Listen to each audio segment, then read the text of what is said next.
आज करुणा निधान सर्वलोक महेश्वर भगवान परमात्मा परब्रह्म श्री कृष्णचंद्र ये करुणा करके समस्त जीवों को परमानंद प्रदान करने के लिए ही प्रकट किया। और ये प्राकट्योत्सव सार्थक तभी हो जो हमारे हृदय में प्रकट हो, मेरे मन में, मेरे प्राणों में, एक एक श्वास में, एक एक नस नाड़ी कृष्ण कृष्ण कृष्ण भगवत स्वरूप हो जाए, हमारे हृदय में प्रभु का अवतार हो, हमारे हृदय में भय प्रगट कृपाला दीन दयाला। हमारी जितनी आसुरी प्रवृत्तियां हैं, राक्षसी प्रवृत्तियां हैं, राक्षसी प्रवृत्ति उसे ही कहते हैं स्वसुख वांछा, दूसरों से वस्तु व्यक्ति स्थान से जो सुख भोगने की लालसा है उसे आसुरी प्रवृत्ति कहते हैं। अपने आसु माने प्राण, प्राणों के पोषण के लिए, इंद्रियों के सुख भोगने के लिए जो हमारी वृत्ति है उसे आसुरी प्रवृत्ति कहते हैं। और भगवान का प्रादुर्भाव आसुरी प्रवृत्ति को जड़ मूल से नष्ट कर देता है। हमेशा भगवत चरणारविंद का आश्रय लेकर प्रार्थना करें कि भगवान हमारे हृदय में प्रकट हो और हृदय की समस्त आसुरी वृत्तियों का नाश होकर भगवदाकार वृत्ति हो। ये हमारे जीवन का परम लक्ष्य है।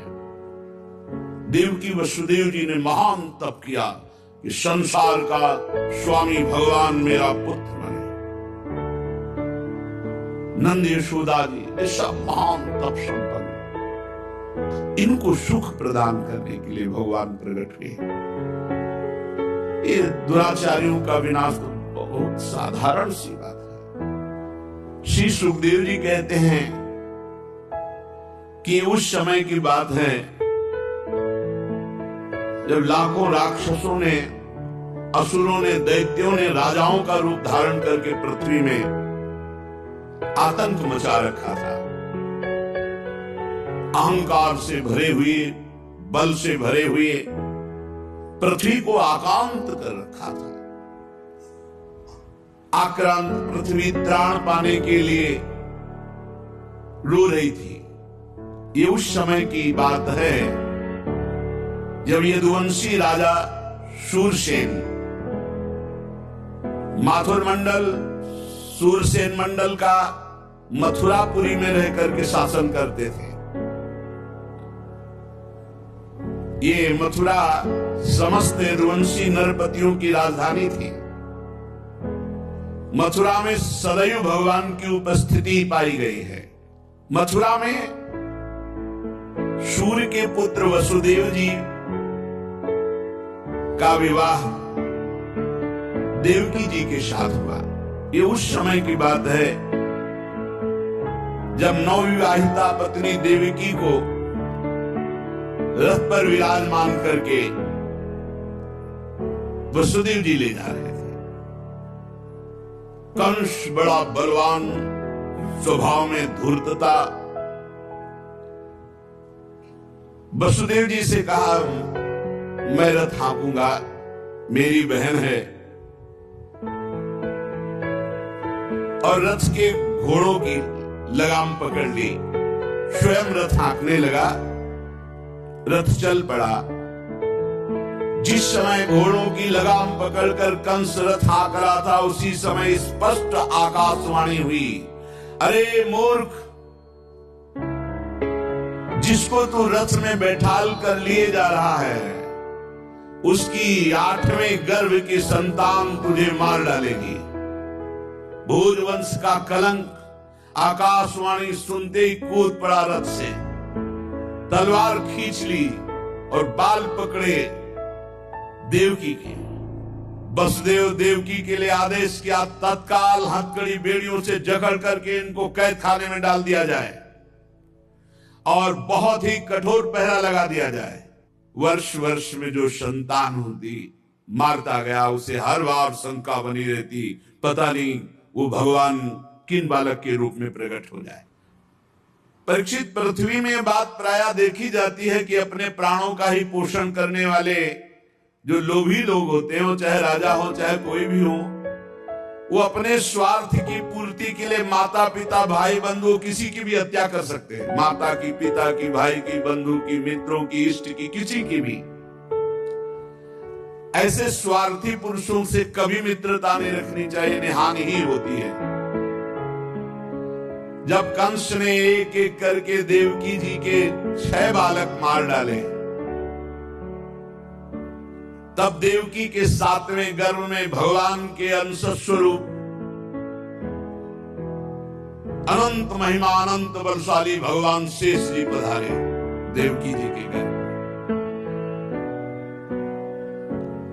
अनंत भगवान जब 7वें गर्भ के रूप में देवकी के उदर में पधारे, बड़ा आनंद। पर देवकी जी को लगा कि कंस इसे भी मार डालेगा, इसलिए रुदन करने लगी।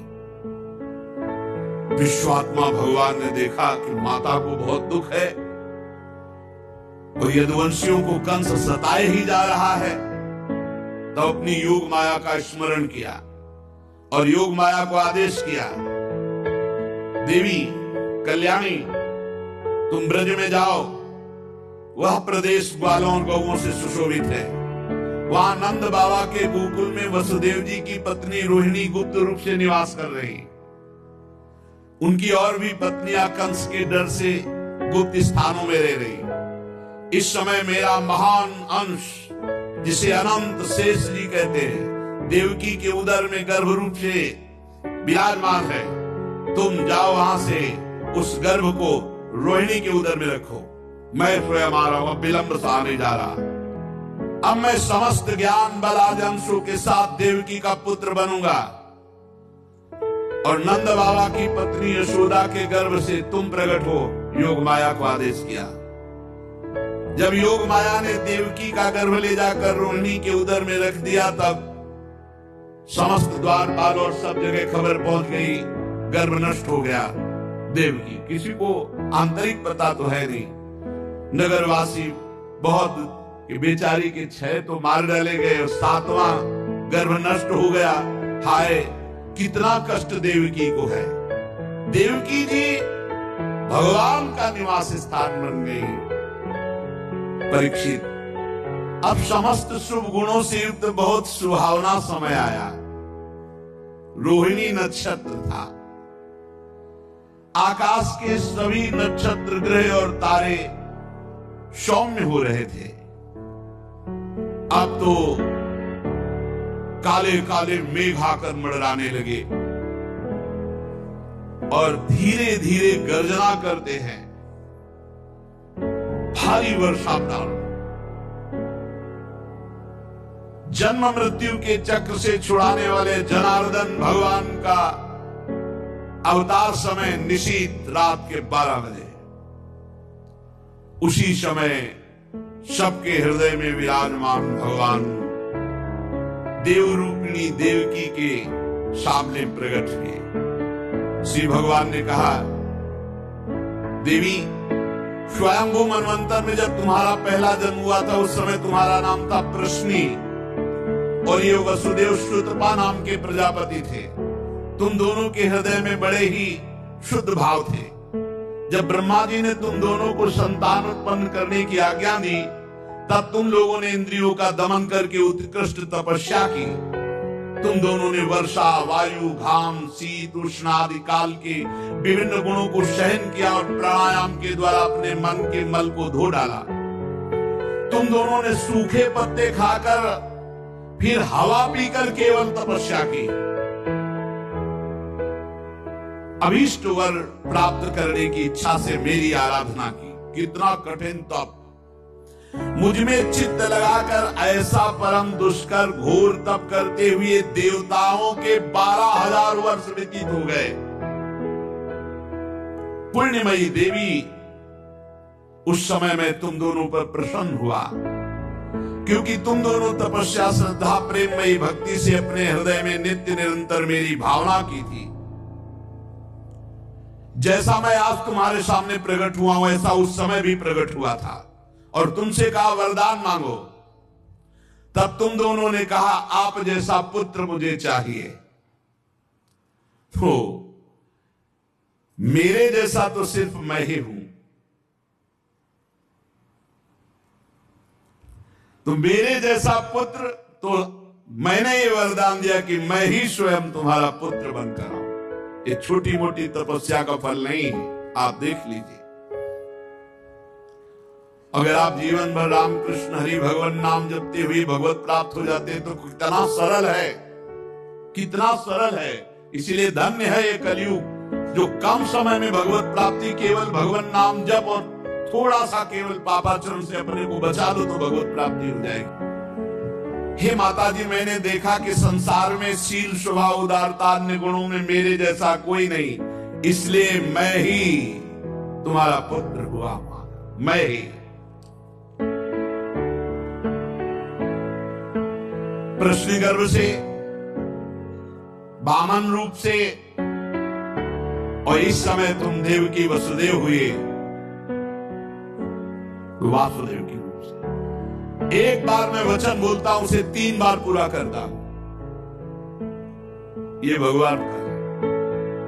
मेरी वाणी त्रिकाल सत्य है। एक बार तुमने मांगा पुत्र, तो पृथ्वी गर्भ, वामन रूप, और इस समय वासुदेव रूप,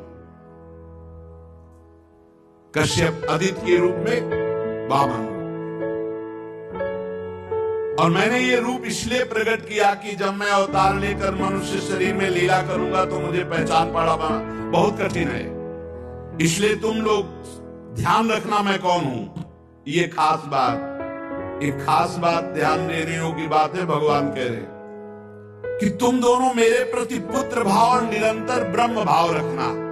युवाम माम पुत्र भावेन ब्रह्म भावेन चासकृत चिंतयन्तो कृत स्नेहो या से थे मदगतिम पराम, तब तुम मेरे परम पद को प्राप्त होगी। चिंतनीय कौन है गोपाल जी, कौन है लाल जी?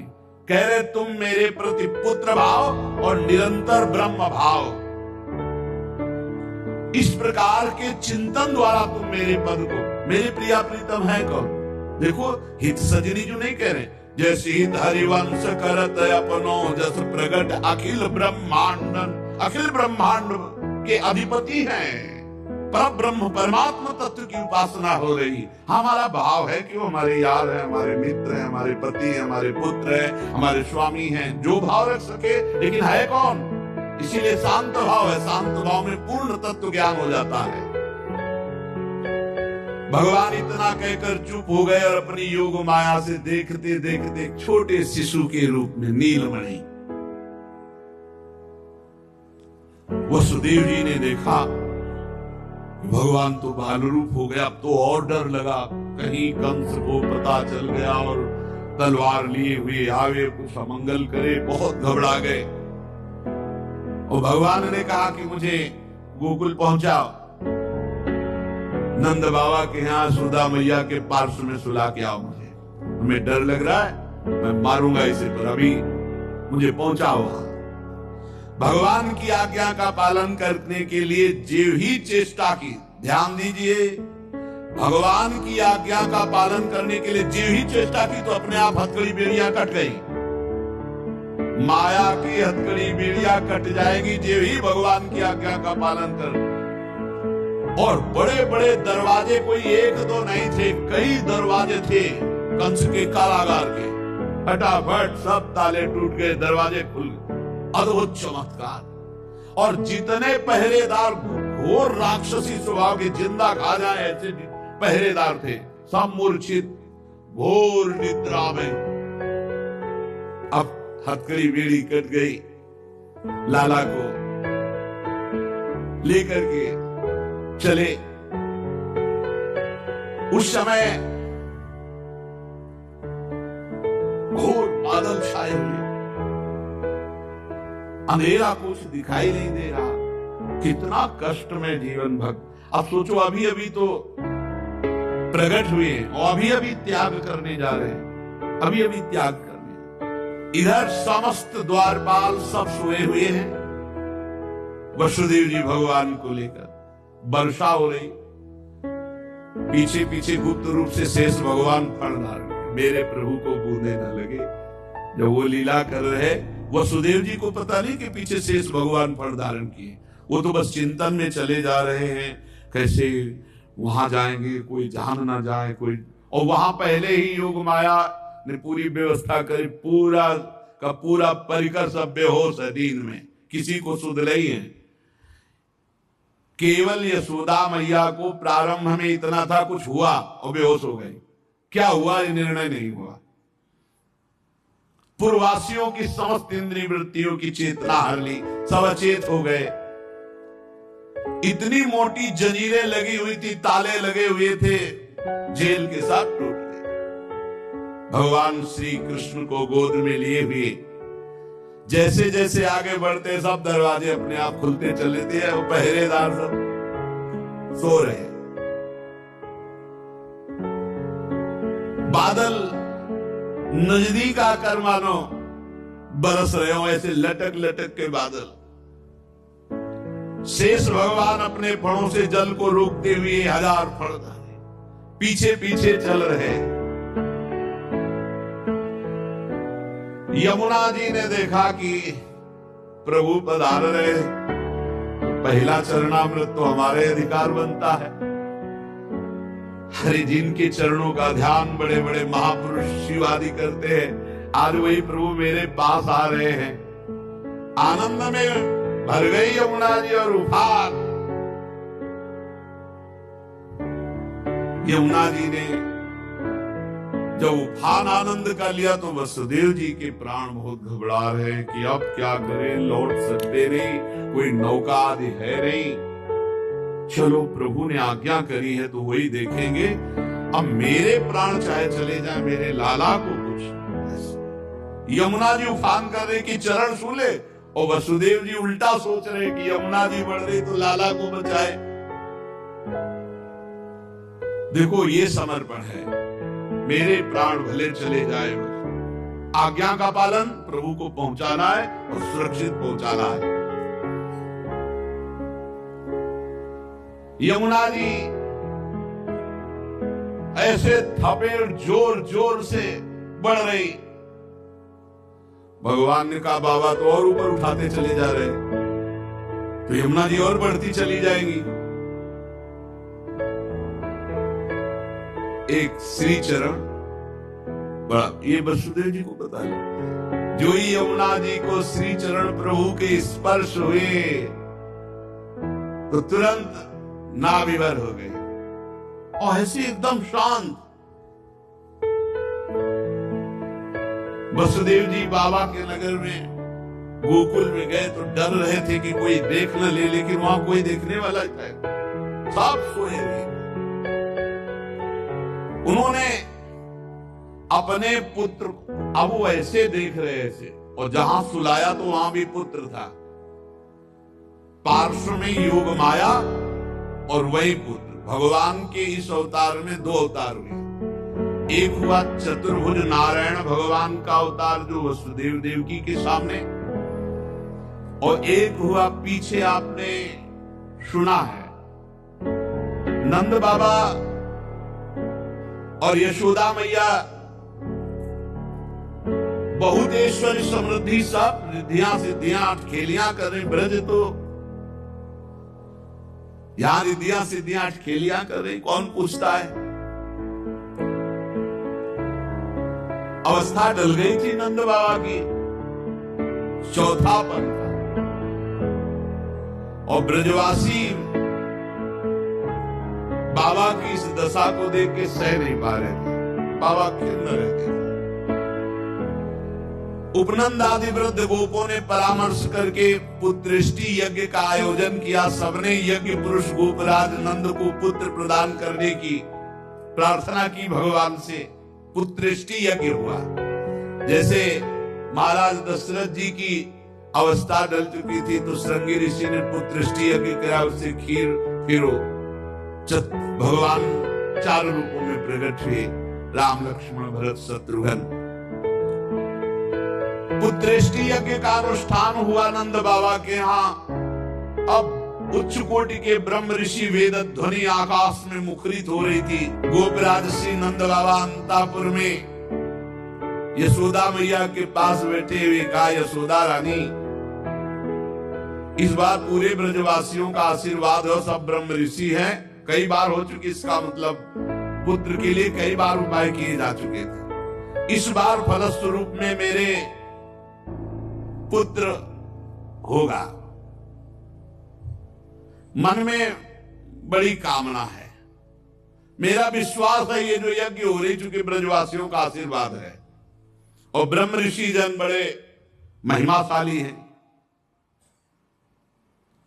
पर मेरे मन में एक उदासी छा जाती कि कर्म से ऐसा पुत्र नहीं होगा जैसा मैंने एक स्वप्न देखा है। ये कर्म जनित तो नहीं हो सकता। यज्ञादि कर्मों के सभी फल चंचल हैं और मैंने जो पुत्र देखा है वो अचल है, अविनाशी है। बड़ी आशा, पर लगता है मेरी दुराशा है क्या? वो कर्म फल से तो नहीं प्राप्त हो सकता जैसे मैंने देखा है। मैंने एक स्वप्न देखा जो आज तक तुमसे नहीं बताया, यशोदा रानी जी का। भगवान नारायण भी उतने सुंदर नहीं जैसा वो बालक सुंदर मुझे स्वप्न में दिखाई दिया। मुझे ऐसा लगता है कि त्रिभुवन में कोई है नहीं सुंदर। एक बार जिसके हृदय में वो प्रकट हुआ उसको कोई आकर्षित कर सके ऐसा त्रिभुवन में नहीं। ब्रजराज की बात सुनकर यशोदा रानी ने कहा, सच्ची तुमने स्वप्न में देखा है? बोले हाँ। बोले मैंने तो बताया नहीं, मैंने भी स्वप्न में देखा है। क्या? बोले मैं नित्य सहधर्मिणी हूं, तुम्हारी सुख दुख की नित्य संगिनी हूं, मैं तुमसे क्या छिपाऊं? जैसे बालक की बात कर रहे हो ना, हमने तो इसलिए नहीं बताया कि आप कहोगे कि तुम्हारा पागलपन है। बिल्कुल वैसे ही मैंने देखा है।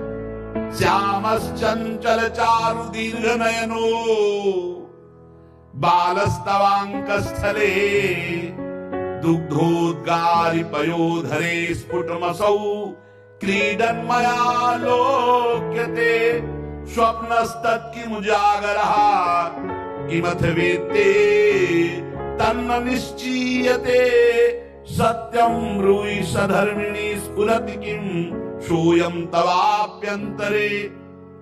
बाबा ने कहा मैंने भी देखा।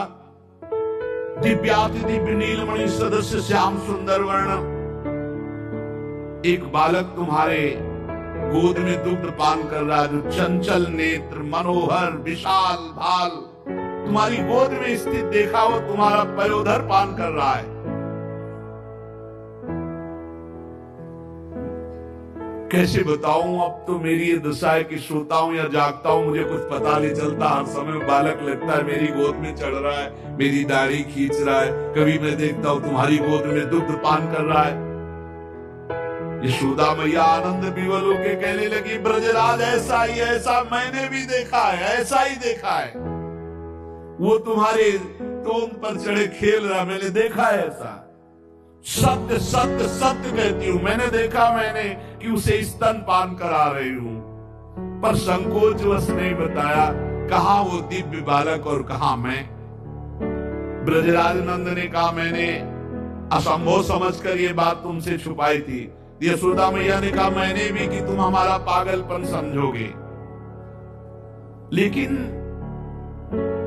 ऐसा अगर दोनों के स्वप्न में आया तो जरूर भगवान हमारे स्वप्न को पूरा करेंगे। नारायण जिनकी हम आराधना करते हैं, नारायण सेवानिष्ठ नंद बाबा और यशोदा मैया दोनों तन मन वचन से भगवान श्री हरि की शरण में होकर के द्वादशी दिन यथाविधि व्रत करने का नियम लिया।